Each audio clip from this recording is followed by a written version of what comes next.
community's most recent Baldwinsville community update. I'm your host, Shelley Hoffman. Happy November, Mayor Dick Clarke. How are you today? I'm very November-ish. I'm dressing warmer. It looks like we're in for a little bit of a cold spell here for 3-4 days, but then I see next week the temperatures are going to be in the upper 50s. So it's still time to get some of that late yard work done. We still have brush pickup in the village, so you can get your leaves out and dead limbs and get your yard cleaned up for the winter so it looks nice in the spring. What about pumpkins? When can we put our pumpkins on the road? I saw a lot of them this Monday. I mean, yeah, as soon as Halloween was over, people had them right out at the road, a lot of them. So nice. They're not saving them for the pumpkin pies for Thanksgiving? Well, I guess I'm not an aficionado when it comes to cooking and stuff, but I'm guessing there's different pumpkins for different purposes. Absolutely. Yep. I learned that the hard way, just so you know, that you do not use your Halloween pumpkins for pumpkin pie. Because there are cooking pumpkins versus not cooking pumpkins, I guess. So, and as you can tell, I've never tried. So otherwise I would know the difference. It was another one of those days. I just told my wife a few minutes ago that when I realized it was Tuesday and that I would make sure I had some things, significant stuff for today, I had a blank sheet of paper. Now I have a sheet of paper that's full because there's just stuff going on that you don't, sometimes you just take for granted. Can we do a Halloween wrap up? You tell me a little bit about your trick-or-treaters that came by this year? We had almost 200 come by, and our neighborhood is great because, and I live in Candlewick for those who don't know, but the nice thing about it is any traffic that goes through here isn't going through here to get to somewhere else. So there isn't as much stray traffic, and the kids were out in force, and we had a big display. Last year we had Mickey Mouse, and he had his hand up, and where his hand was, we had cut a hole in a piece of plywood, and I put a big PVC pipe, went right up into the screen door. I had the screen in the window down, and we had like a tablecloth, plastic tablecloth type thing hanging so they couldn't see us. And I just, who's out there? It's me. I said, what do you want? Candy. Why do you want candy? Trick or treat. So then I'd say, okay, get your bag ready. So I said, you got 3 of them coming. 1, 2, and they slide down the tube and into their bag, and you hear the chuckle like they have no idea who's even giving them the candy. It really worked out nice. And well, I don't think that's exactly how you said it. Didn't you mimic Mickey Mouse when you talked into that pipe? Last year I did. Yeah, but this year was the Minions. Oh. And the Minion had a hand up, and it's actually was holding what looked like balloons, but we cut the hole right where the hand was, so it looked like they were holding the pipe up. And so I would go, this is the Minions. And then one of the kids said something, and, how's that happen? I went, Minions know all. He was walking, like 6 years old. He was laughing going down the driveway. We had a ball. Linda taped the banana boat song that the Minions sing. You can't understand a word. It's all, their voices. And she would put that at the end of the tube, and people could hear it coming up the driveway because it piped it right out. So we had a ball. Nice. We got rid of a lot of candy. A lot of nice comments from adults saying, what a great idea. And, we started it last year with the COVID, so we didn't have to come face to face with everybody, and they didn't have to come face to face with us. And let's keep doing it. We'll come up with we'll find another one next year. Another cartoon character, Donald Duck or something. And my wife can sort of talk like Donald Duck, so if she wants. So we just decided it was a way to make something that was a little uncomfortable a year ago. We made it into something fun, and because people reacted so positively, we just did it again. I don't know what other people. We used to have some neighbors down the street that really went crazy. This year I saw a picture of him with a grass skirt, no shirt, and like I don't know, pineapple on his head or something. I don't know what he did with the kids, whether he was dancing for them. You have to know Ron a little bit. He's a great guy, and he loves to get into it, but we never get to see what the other people are doing. So but we did have a ton of kids, and our kids live, one's in Rochester, one's here, one's in Illinois, and they generally saying kids were not particularly polite. Give me the candy and let me get out of here. We were just thrilled with the fact that 90% of the kids said thank you. Yeah. And if they didn't say thank you, they said something that would sort of replace thank you. I mean, it was like, you know, oh, that's great. Or, you know, so you knew they appreciated it. And we really felt pretty good about what we saw out of our kids Sunday night. So I hope the rest of the community got the same reaction from the kids that came to their door. And, you know, there were some people said they had 20 kids. Somebody said they had 12. And you could tell they were frustrated. But our neighborhood is perfect because you can, I mean, you could be on Smoky Hollow, you can be on Braeside, you can be on Echodale, you can be on Carousel. Edgewood goes all the way down behind, so that if you start it right at 6 o'clock and, you know, you're a 12, 14-year-old kid, you should be able to cover that whole neighborhood. And right. You know, the fire truck went through, you know, to kind of make sure people know that somebody's looking out. So it really went very nice. The weather turned out not to be too bad. It sprinkled a little bit. It didn't seem to slow anybody down, and the spirits were there, which is nice to see. And so I got no reports from any problems from Halloween. Usually, you know, Chief Leffencheck might say, we had a little incident here, or, you know, if it may not have escalated, anything may not have escalated to the point of even having to mention it, which would be terrific. Yeah. So if you've been near the river at all, you know we have a little bit of a flooding issue just at the river. I didn't hear of too many people with sump pumps working like crazy to get the water out of basements, but the river, just as a brief explanation for people who really don't understand, and I wouldn't expect a lot of people to understand, but Seneca Lake and Cayuga Lake empty into the canal that comes here into the river. And so to keep the levels down there, they open up floodgates and water gets into our system. Cross Lake, I think you're up on a hill a little bit. Well, I am, but I have waterfront, and my whole waterfront parcel, ducks were swimming in when I went there last week. So it was definitely underwater. And we have relatives who were, I think, less than a quarter of a mile down the shore from you. And his camp is up probably 3.5 feet off the ground, and the water is right touching the bottom of his camp. Yeah. And it's over the road, which is behind the camp. And then they have a big lot in the back, and it's halfway up that lot. And if you go around the village, you just go down to Marble Street. You know, we put in that nice dock there for boats to dock so they didn't have to go through the lock. And then you can walk up to the bakery. Well, now you can float up to the bakery. Because, I mean, it's halfway up that hill. You can't see the sidewalk. All you see is the top of a bench. There was a little bit of water in the cemetery. If you go down to Mercer Park, a couple years ago, we put in a sidewalk that went from River Street all the way to what used to be the beach. So you could walk and sit. That's all underwater. We haven't gotten too many calls of people's homes being affected, but from when we went over to the cemetery yesterday to check out the flooding, my wife and I, you could see the homes on West Genesee Street. The water was up in those yards pretty good. Yeah. And I was talking to Bob Wicks. I was just at a networking event, and he was talking because, you know, he was talking about the water down there, and there's one that has a wall that water has never come over the wall.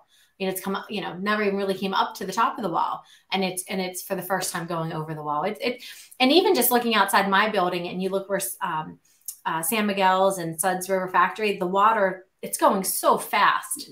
You know, just looking at the flow of it, so it's moving. It's coming from, I guess, upstream, I'm going to say, or Cross Lake. It's just so bad. I mean, it's just coming. I think Beeville's getting rid of it as fast as they possibly can, right? But there's only so much water can go through at a time. I was talking to Ken Bush today at that same networking event. And, you know, and obviously that's a lot of discussions going on right now about what they can do for the flooding. Yeah. And, you know, you do get nervous when it gets into cemeteries about what kind of damage can happen there. Haven't heard too much. We don't have too many houses right on the right at the edge of the water, River Street. But fortunately, the water hasn't come up to the road on River Street. So, you know, I mean, it's bad, but it's probably as good as it can be while being bad. Right. And you know, you worry that if we get, if the forecast doesn't look like we're getting much rain for the next 4 or 5 days, so that maybe it will go down enough that, you know, maybe it's going to stay high all winter. I don't know. I hope not, for people's sake. Don Cullen, who used to be a mayor, lives up in Seneca Estates, and he had pictures of docks floating by his house heading towards the village. I didn't see where they made it here. They probably ran into buoys or other things along the way, but we were concerned about our kayak launch at Community Park, because when they went down to try to get it out, it was underwater by 3 feet, which meant, you know, you can't get under to unhook things. Chuck said he sent somebody in to try to get some branches and stuff off, and they had to weigh hip waders, and the water was right up to the top of the hip waders in an area where there's normally not water. Yeah.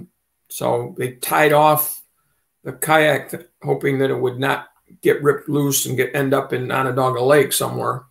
We got everything else out before the high water hit, except for that.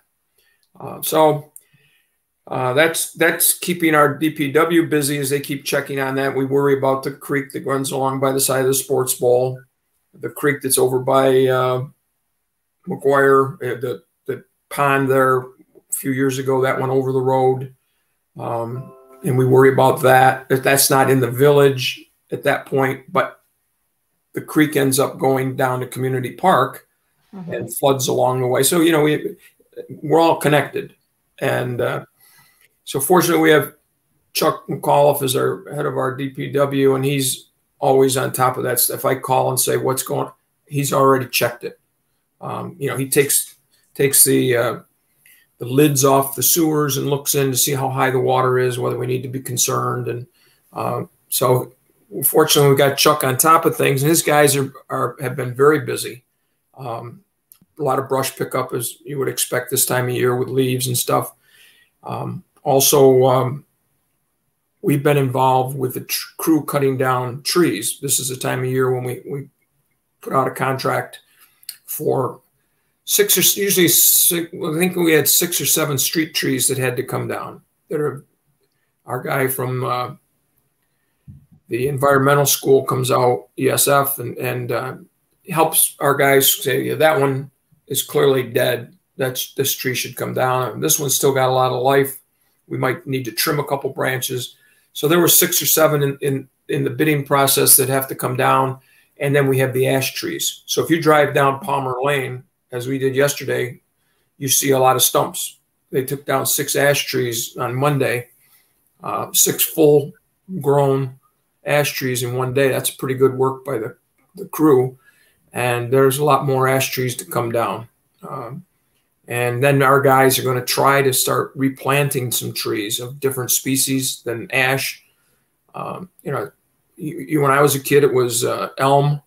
We had the Dutch elm disease, and I lived on West Genesee Street, and that street was lined with big maples and elm trees and oak trees, and the elm trees all had to come down because there was a fear they were going to fall.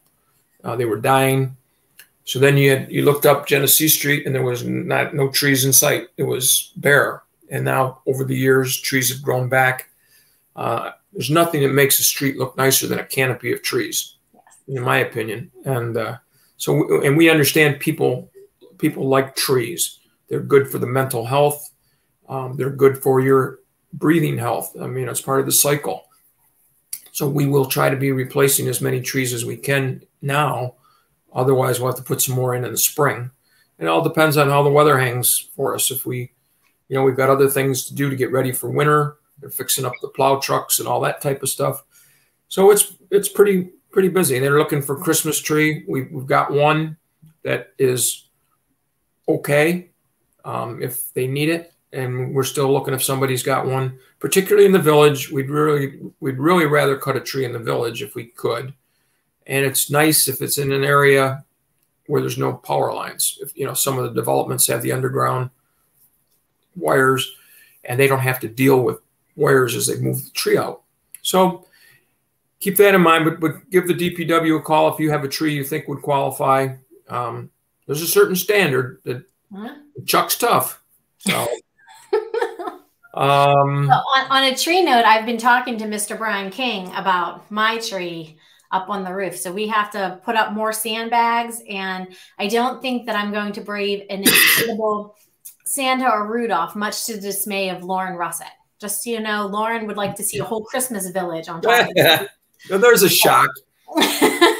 But because of the wind and safety and not getting a call from Chuck McCall saying my Santa is floating over the bridge somewhere. There you go. We're gonna stick with the tree. But Brad did call me. He's on the ball with it. So he called me last week and said, "What are we doing?" So appreciative of that man. For those of you that don't know him, very, very good asset to the village we have in him. So, but that's my tree story. But mine's fake. So we're not putting a real tree on the roof of my building. That I can tell you. Okay. Just schedule things that good things, fun things that people should be noting. Au Chocolat next Thursday, the 11th. And that's like 3 to 8 or something like 3 to 9. 3 to 9, and it's kind of like the other events where we walk around the village and we go from business to business. And I'm assuming that there'll be a little chocolate treat, and then people will have specials at their businesses, so that as you come in with your group or whatever, you can. If it's a restaurant, there's probably menu items that are on sale, especially for this event.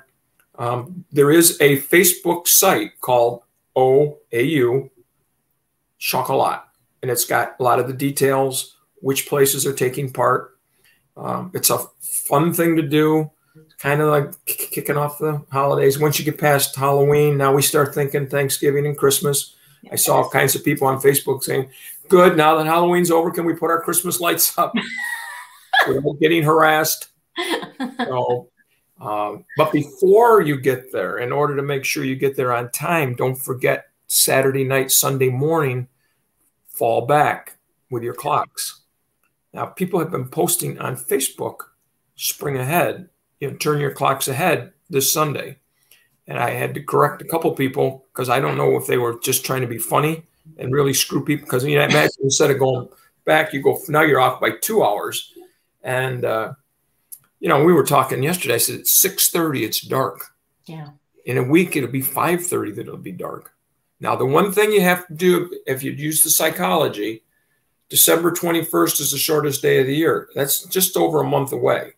Once we get past the 21st, the days start getting longer again, so that you'll see a little more daylight at the end. But we do have a stretch where right up before that, it's 4:30, it's dark.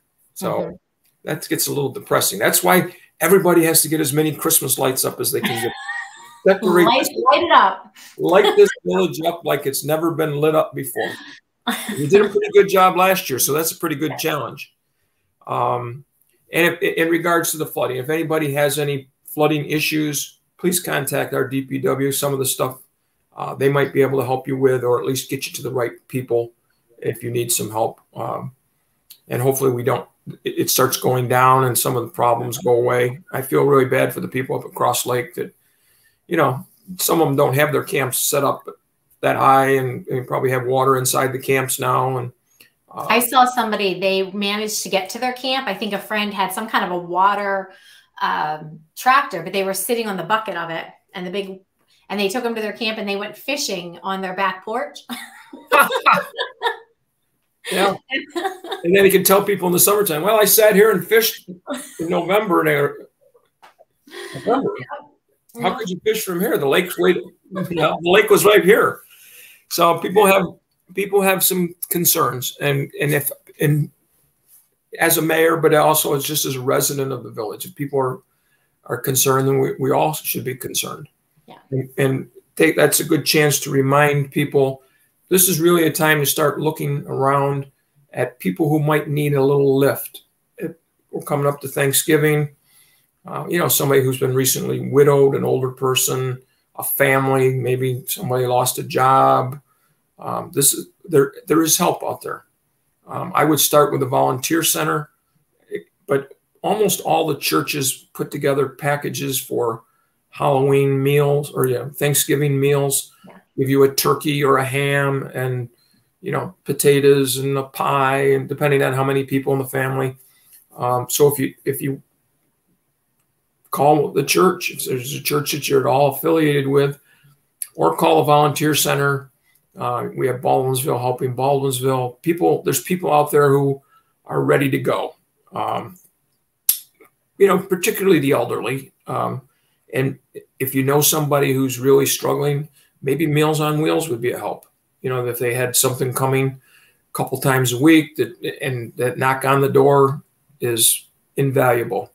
And you have Donna Metz sitting over there at Meals on Wheels. She's our little saint. She's just ready to help people however she can help them. So don't hesitate. Call for a neighbor.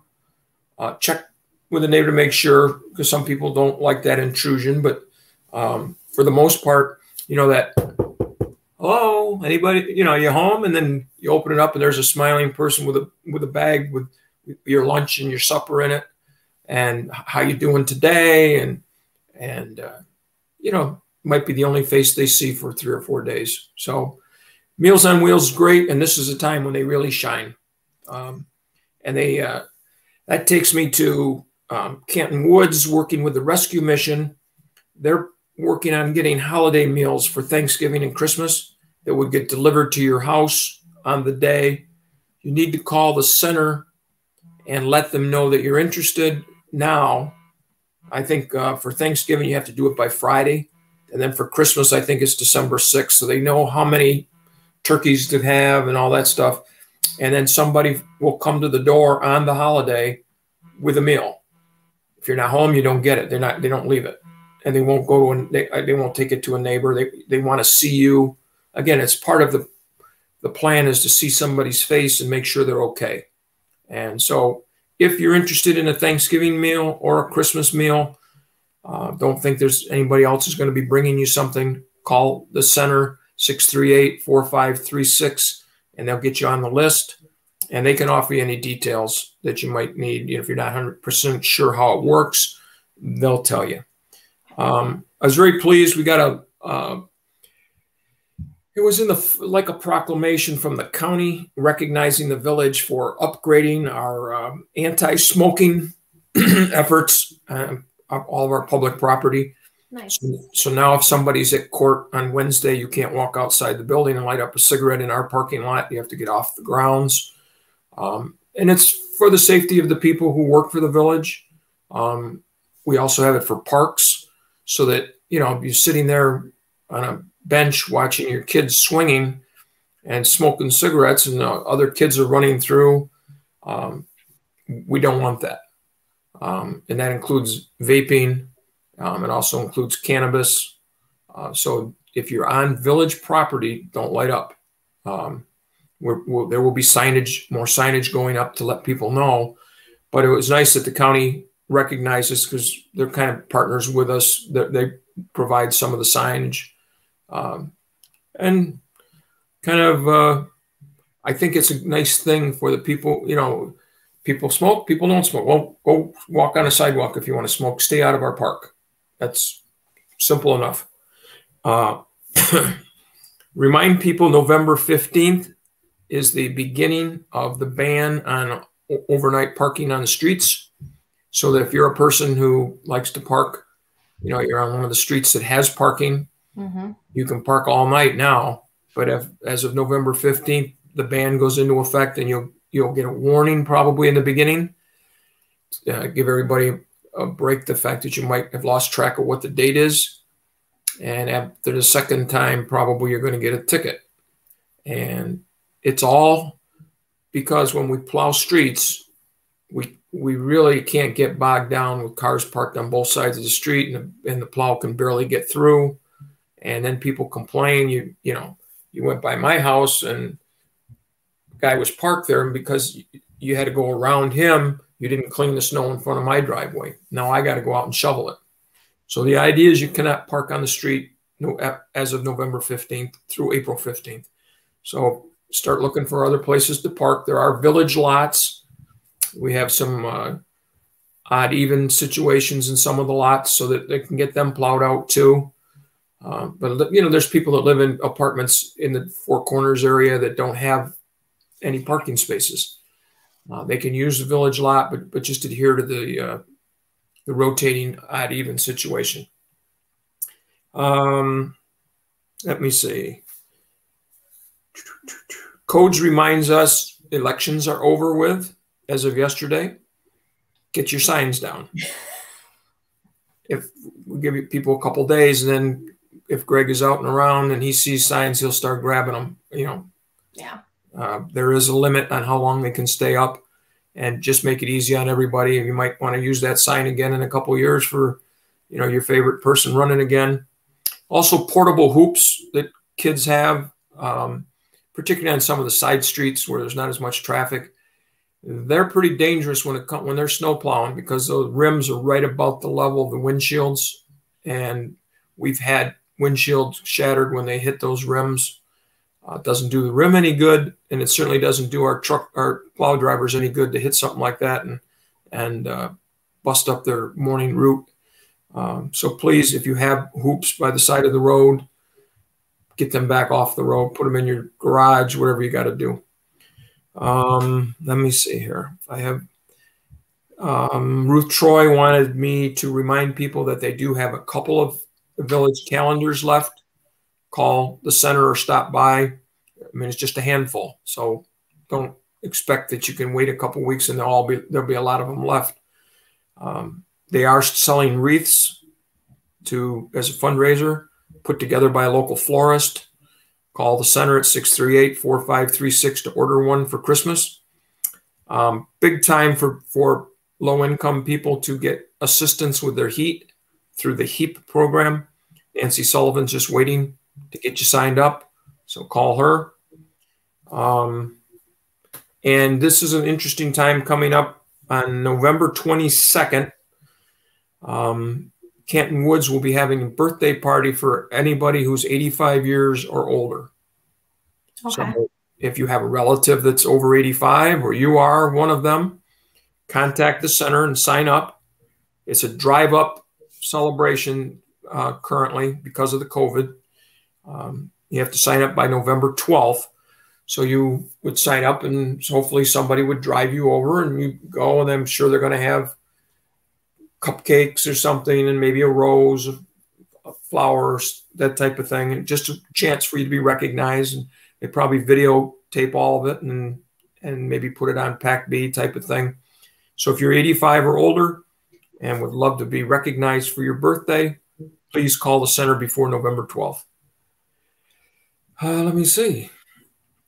Okay, I think maybe I've hit it all. I hate it when we sign off and I think I have something else I should have mentioned. Again, we got a lot of stuff going on. We got the tree lighting on the 27th with the parade of lights. So things will be fun that day. Village police and DPW getting ready because extra people have to be on. We've started putting big trucks across the streets. Anybody had any thought of driving closer to the parade, can't get through. If you've never been to the parade of lights and the tree lighting, it's really nice. It is. Yeah. And they're going to have fireworks. No library event, no sitting on Santa's lap and telling them what you want for Christmas, but there's other ways to get a hold of Santa. We don't want people brokenhearted that they can't let him know what they want. So we have a few things going on, and Thanksgiving coming up. And again, with Thanksgiving, if you need a little help, don't be shy and don't be embarrassed. Everybody goes through tough times. Just reach out. Call the church down the street. Call the volunteer center. Somebody will be happy to help you. Even the school. If you'd contact somebody at the school, I'm sure they would put you in connection with somebody who would help. The last thing you want is to feel like you have nowhere to turn. Right. And there's plenty of that help. Shelley will cook for you if you want. You might not want to eat it. Yeah. I just say they would love it. I don't know. You're probably a good cook. I don't have time to cook. Okay. I'll tell you what, I go to, obviously sometimes, meet up with friends and you're supposed to bring an appetizer. My 16-year-old Taylor, she made buffalo cauliflower bites that I took to a Halloween party. They were very good. My bunco group, Taylor, has won me the appetizing crown a couple times. So she has now told me she wants credit. So if you ask me to cook, I'm not going to lie, it's probably going to be a 16-year-old in my kitchen putting something together for you. You're very fortunate because, she can take care of you too. Yes. But we will be hopefully on again before Thanksgiving, because today's the 3rd, so that would be the 17th. Maybe we would be on again. But some of the stuff you have to do early. Again, if you want the meal, it has to be by Friday. Call Canton Woods. If you want the 85 and older party, it's by the 12th, which will be before we're on again. So don't wait around. The Senior Center for Seniors is a great avenue for any kind of help, for whether it's heat, whether you need food stamps, whatever. Call the Senior Center. That's what they're there for. They were there through the entire pandemic. They're back doing regular activities. People are playing cards. They have the lunch back in the building. Call over there and talk to somebody and get some help. And if there's any problems in the village, by all means, again, we remind people that 911 is not strictly for emergencies now. If you would like a police officer to stop by your house because you have a problem that you would like to talk to a police officer about, call 911 and they'll send an officer over. Or during the day, you never know, Mike Leffencheck might just show up, the chief. The village is things are going well with the village, so it's a good time, a lot to be thankful for as we come up to Thanksgiving. As bad as things could be, they're not. Right. So, and again, I'd like to point out the fact that you have made this forum available for me, for Bob Wicks, for Mike Leffencheck, for others to help people, feel more comfortable with what's going on around them. That maybe it seems like things are rough, and then you find out there's a lot of positive things happening that I hadn't heard about. So stay upbeat and be bold and ask for help. Don't be shy and don't ever be ashamed. A lot of people go through a lot of tough times. So don't forget, put your clocks back. It's 2 a.m. Sunday morning is the official time if you're on a computer and it says 1:59 and it goes to 2 o'clock, it'll click back to 1 o'clock. So it's my favorite day of the year. I mean, I love Thanksgiving, but when I can turn you like the fall back better, huh? I definitely do. Spring forward, I am not a fan of, but fall back, I love it every year. I get excited. You are different, Shelley. You are different, but different makes life interesting. That is true. So, thank you as always. And again, so much stuff happening in the village. It's great.